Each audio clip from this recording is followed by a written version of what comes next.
Good evening. This is the World News at 6 on Voice of the People, 90.3 FM. My name is Chioma Innocent, and here are the top stories. ECOWAS suspends Guinea-Bissau after coup, orders immediate release of president. Suspected Lakurawa terrorists kill 3 immigration officers in Kebbi state. Court strikes out Nnamdi Kanu's rights violation case against DSS and the AGF, and EFCC summons former AGF Abubakar Malami. Details now.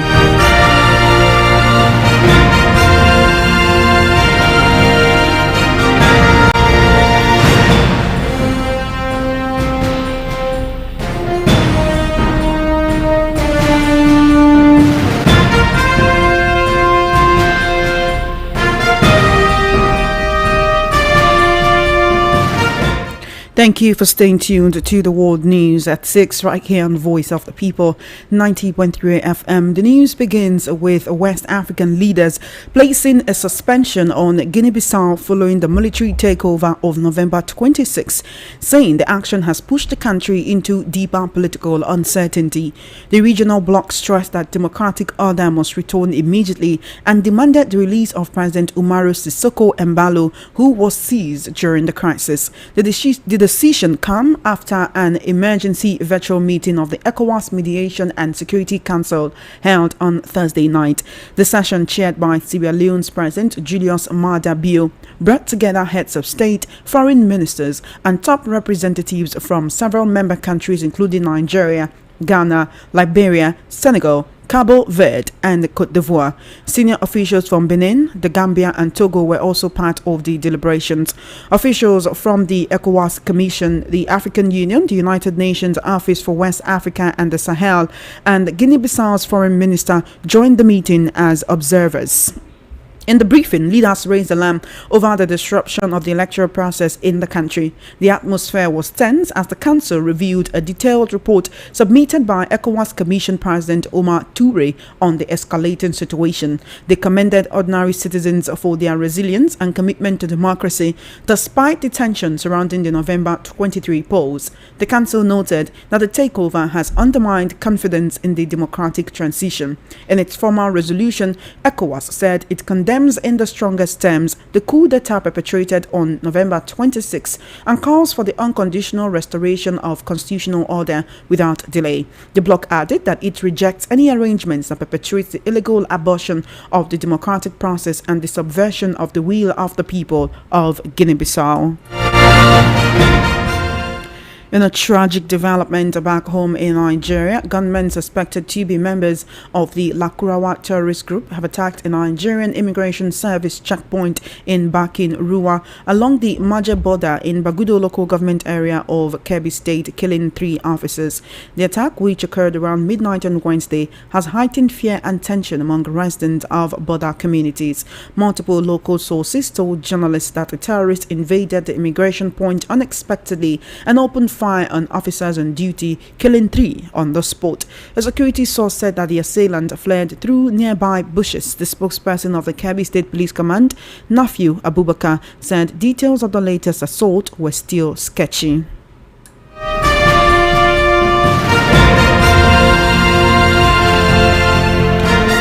Now to judicial cases. The Court of Appeal in Abuja has struck out the appeal by the leader of the indigenous people of Biafra IPOB, Nnamdi Kanu, who has been convicted of terrorism on the grounds that it lacked merit and had become academic following his conviction for terrorism offenses by a federal high court in a judgment on November 20. Delivering a judgment, a 3-member panel of the appellate court found that Kanu's claim that his fundamental rights to human dignity, rights to quality health care and religion were being breached by his continued detention in the facility of the Department of State Services DSS was no longer feasible since his conviction, life imprisonment sentence and remand in prison custody. In the lead judgment, Justice Bolo Kuromo Ugo held that the substance of the case has become academic because Kanu's lawyer Maxwell Okpara confirmed at the day's proceeding that his client was being held in Sokoto prison. Subsequently, the court could no longer order him to be moved to Kuje prison, to which he had sought to be relocated to from the DSS custody. Justice Ugo further held that having earlier exhibited a preference for prison custody, the court could no longer grant his prayer since he had been convicted and sent to the prison where he had wanted to be kept. The judgment was on Kanu's appeal against the July 3 judgment by Justice Taiwo of the Federal High Court in Abuja, now retired, which earlier dismissed his fundamental rights enforcement suit on the grounds that he had failed to prove his case. This comes a week after the court convicted the separatist leader of terrorism, ending a decade-long trial that has inflamed tensions in the southeast. Justice James Omotosho of the Federal High Court in Abuja sentenced the IPOB leader to life imprisonment for terrorism. Meanwhile, the Economic and Financial Crimes Commission (EFCC) has summoned the immediate past Attorney General of the Federation, AGF Abubakar Malami. The agency's invite was contained in a letter dated November 24. It fixed today, Friday, November 28, for the interview. The letter signed by Sunday Atiba Ofen Imo on behalf of the EFCC chairman Ola Olukoide noted that the commission is investigating a case which the need to obtain certain information from the ex-AGF becomes imperative. However, the EFCC did not indicate exactly why it was inviting the former AGF. Meanwhile, Malami has acknowledged receipt of the letter from the Anti-Graft Commission, promising to honor the invitation.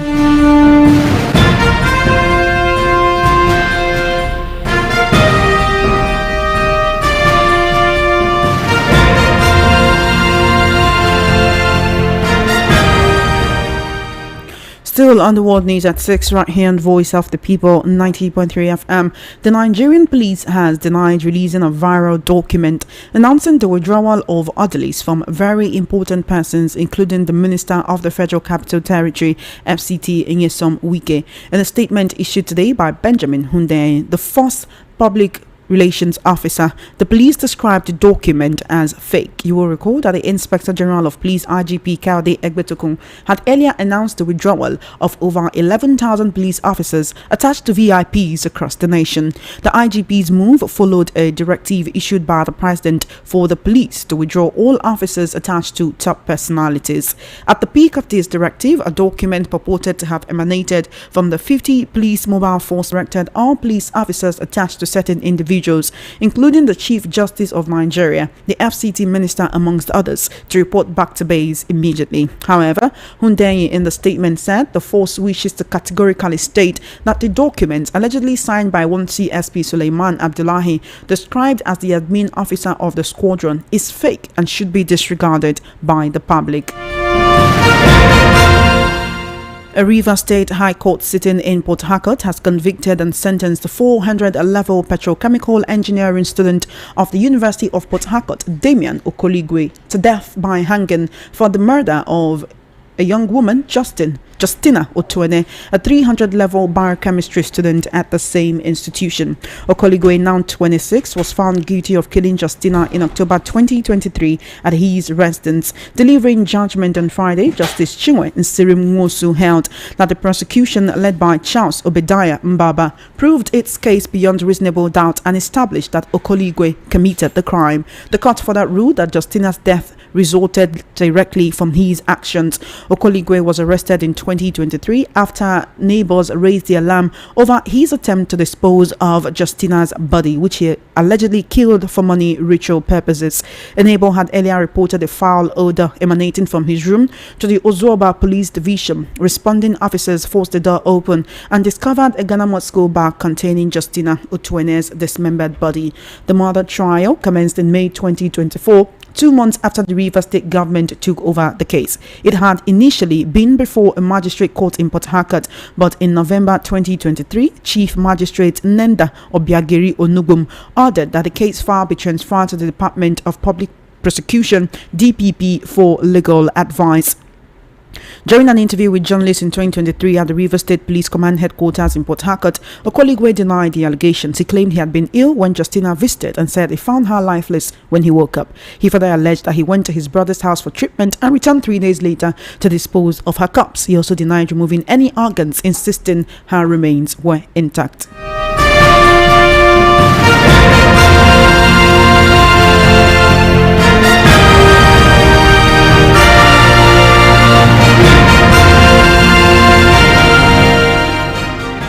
You're still listening to the World News at 6 right here on Voice of the People 90.3 FM. Edo State Governor Monday Okpebholo has tied his political future to President Bola Tinubu's 2027 bid, announcing that he would resign if the president fails to secure victory in the state. He made the declaration during a monitored television interview.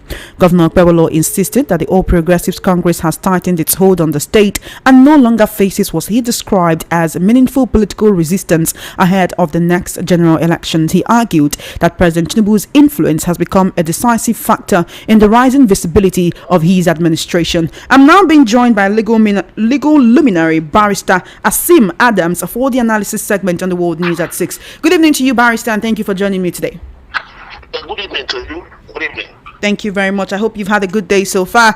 Barrister, before we get into other judicial cases, Edo State Governor Monday Okpebholo has declared that he would resign as governor of the state if President Tinubu does not win in his state in 2027. For every public appearance we've seen the governor, he always talks about the millions of votes that he will give the president to come 2027. It seems he cannot wait to prove his mettle as an APC member to the president, and he seems to be one person that just cannot wait for 2027 to come. How can the governor tie his political future to the presidential ambition or the presidential bid of the president? How will he work for the people of Edo State if he's so concerned with raising 1 million, 2 million, or 3 million votes for the president ahead of 2027? You see, Nigerian politicians behave like Nostradamus. They behave as if they see tomorrow or they know what will happen tomorrow. Many of them do not know that power belongs to God. Many of them do not also know that in politics, tables always turn.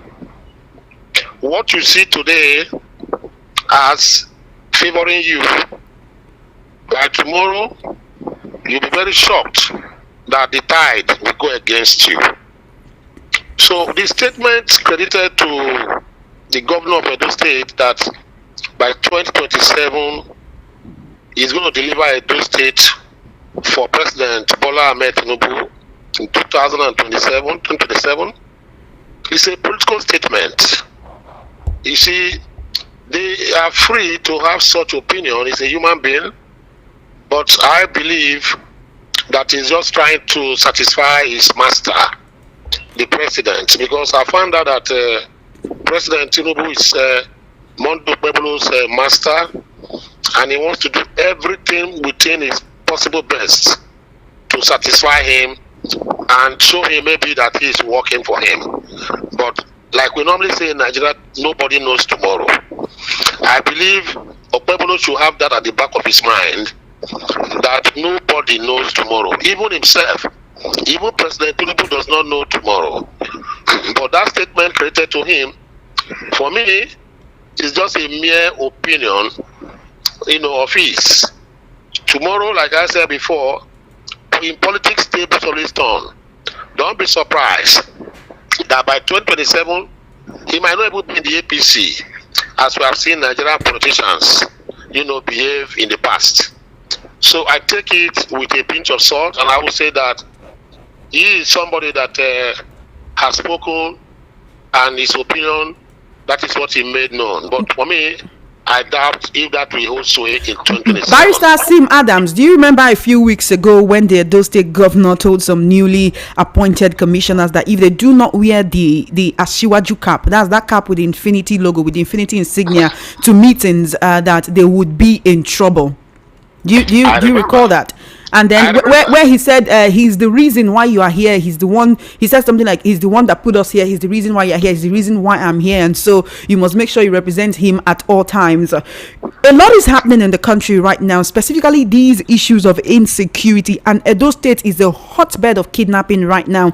There is a couple that is still currently in the den of kidnappers, a young man and his pregnant wife. The kidnappers are threatening to rape that woman, and she's pregnant. And the Edo State governor has actually directed security agents to make sure they comb the forest, rescue kidnapped people, and make sure that they increase surveillance, increase security presence across the state. But even while he's doing this, he seems to be so concerned with the political aspect of things. He seems to be so concerned with what happens in 2027 and just how the APC will. It's almost as if this governor cannot wait for 2027 to come. Let him show the president what he can do. Is that how it seems to you? You see, let me tell you something. The leaders in Nigeria that we have, and most of the leaders we have in Nigeria, they've lost humanity. Most of them play politics with everything and over and above the welfare of the citizens. That is the problem we are having today.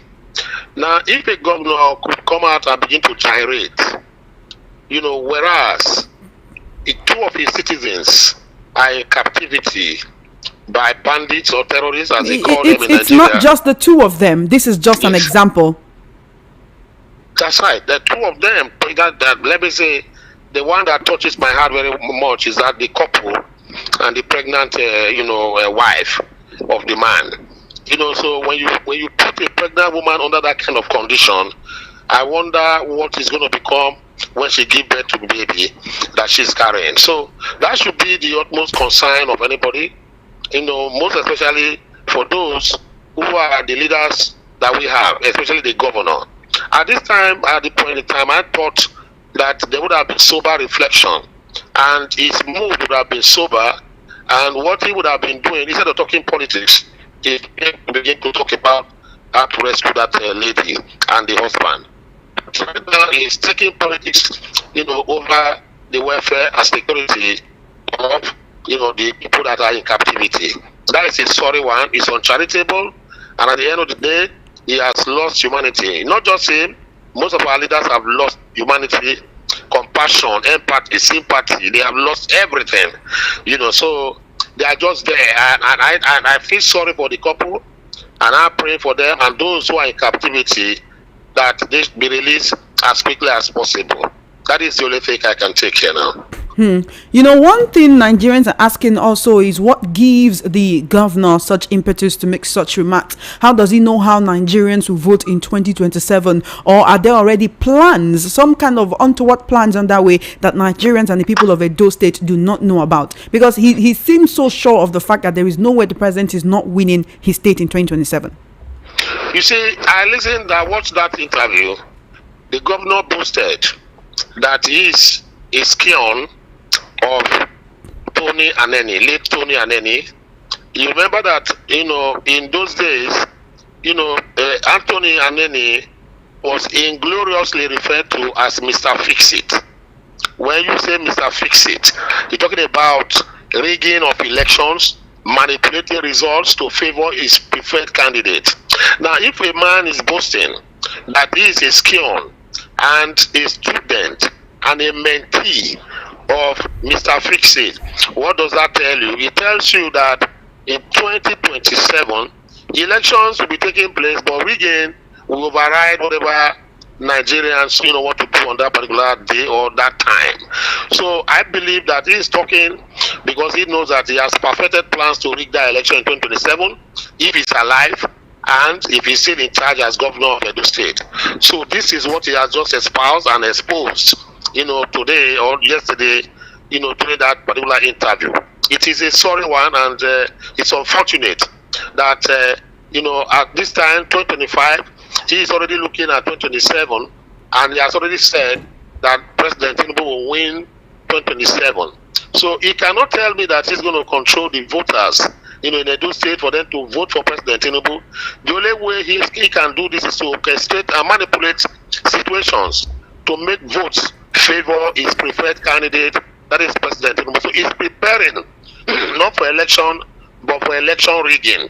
That is my own opinion. The governor is preparing not for credible elections, but to rig that election in favor of President Tinubu. That is why he's beating his chest. And you know why? One thing, he can beat his chest because a governor of a Nigerian state, as I speak with you, is one of the most powerful. Some of them are more powerful than some country presidents. Like the president, the governor of Edo State, Lagos etc., Delta etc., they are more powerful than the Nigerian president, the Malian president, Senegalese president. They have more money than them. They have more clout. They have more popularity. They have that swagger, that those presidents of nations do not possess. So, and in Nigeria here, mind you that the electoral and election apparatus and apparatus are all in the hands of the sitting governor what we refer to as incumbent governor. That is what am I talking about? The resident electoral commissioner is under the governor. The commissioner of police is under the governor in the state. The DSS director is under the governor. So, and you look at it, the governor also have what I refer to as the financial war chest, because they must dip their hands into the till of the state, the treasury of the state, to finance any candidate they want to win elections. So this is the sad aspect of the Nigerian state as concerns election. We can never have credible elections in Nigeria, nay in Edo State as the case may be, because the governor is now speaking fire and brimstone and has already known, and predicted, the result for 2027. That tells you that there's more to it than meets the eyes. That is my own take, and I believe that Okpebholo should be called to order. That making such statements at this point in time has given us that vent for us to be satisfied.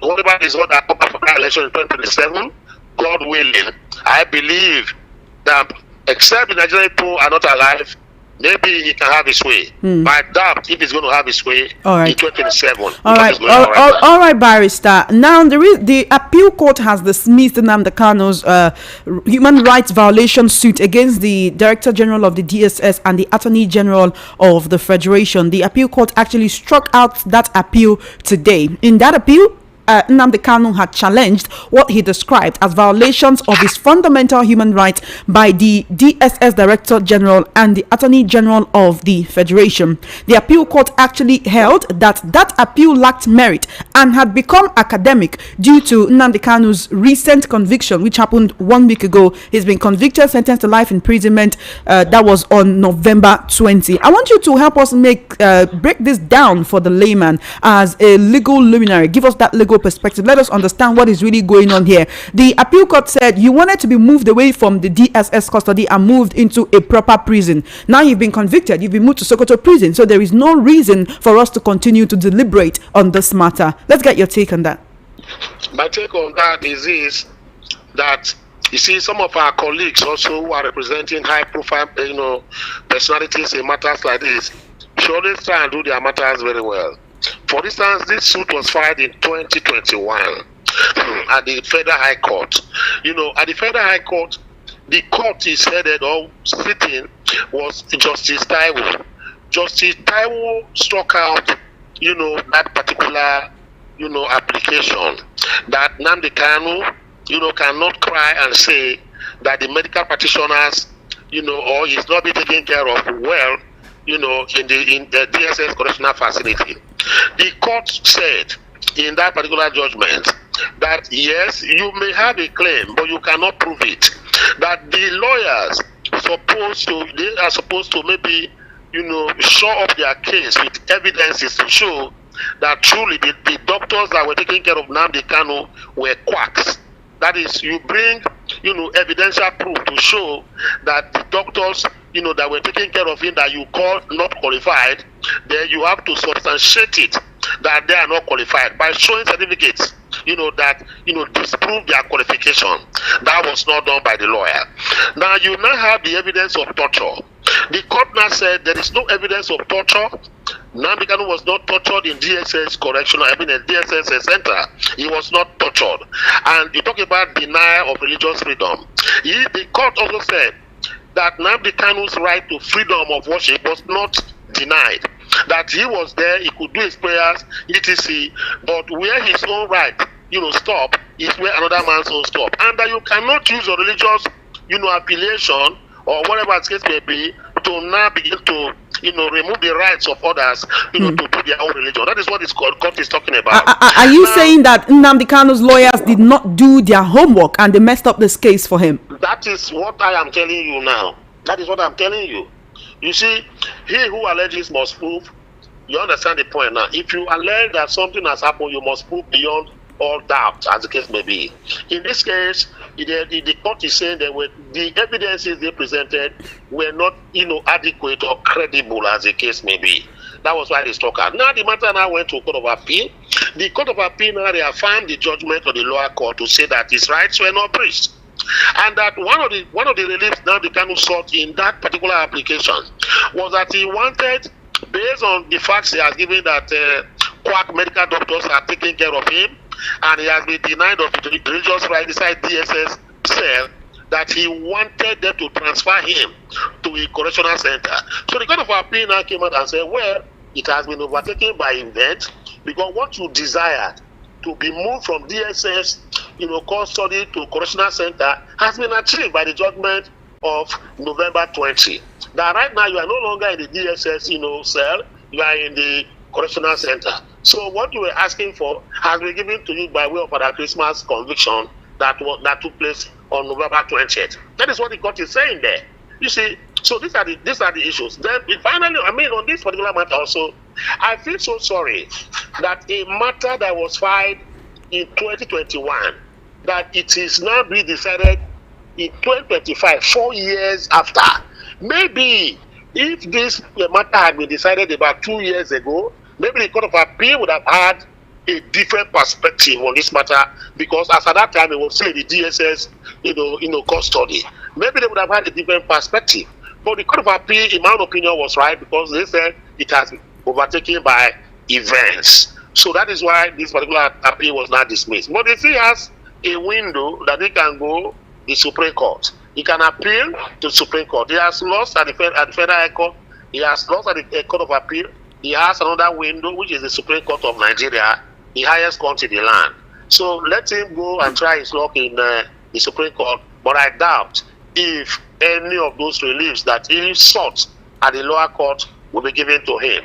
I'm very sure that particular appeal to the Supreme Court will be dismissed the same way this one was dismissed. Can he still go to the Supreme Court on this particular case after he has already been convicted, since this is a case that has been in the court since 2021? If he goes to the Supreme Court, how do we know he will not get the same judgment that he got from the appeal court? And also, would you say that this case was delayed to see him convicted before they move on it? Because if this had been decided before now, he may not have been in the DSS custody until his conviction. Absolutely. You see, the matter we have today in the Judicial, the Judiciary, there is what we call the wheel of justice grinds slowly in Nigeria. The wheel of justice grinds slowly. You have seen situations where you see matters last about 4 or 5 years in court. That is a problem, pathetic one for that matter, with Nigeria judiciary. So the Nnamdi Kanu case became a victim of the grinding slow of justice in Nigeria. That is the reason why you find out that as I speak with you, people file cases today, and before they begin to give judgment, maybe the next 10 years. So it's an anathema. It's pathetic, and it's something that beats me hollow when I see this kind of matter taking place. Why was justice not dispensed as quickly as possible in 2021, 2022? Maybe if this matter had been taken expeditiously in 2021, 2022, the perspective would have been different. Maybe the judgment would have been different, because he was still in the DSS, cell at that time.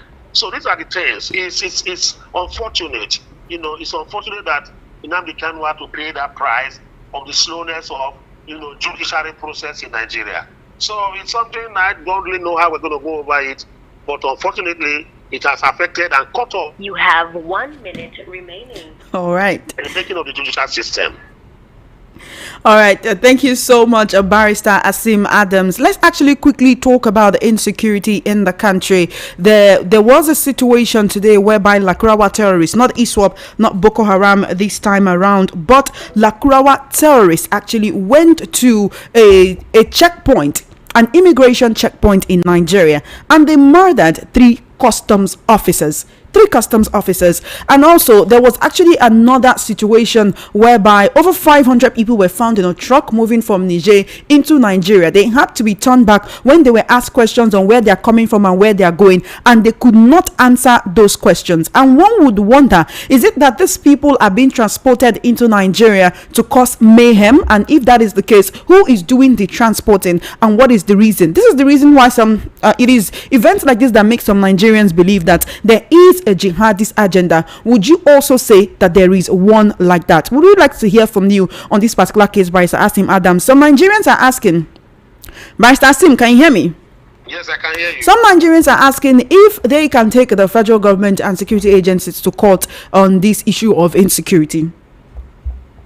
You see, the point is, you can go to court, but what is going to be the outcome?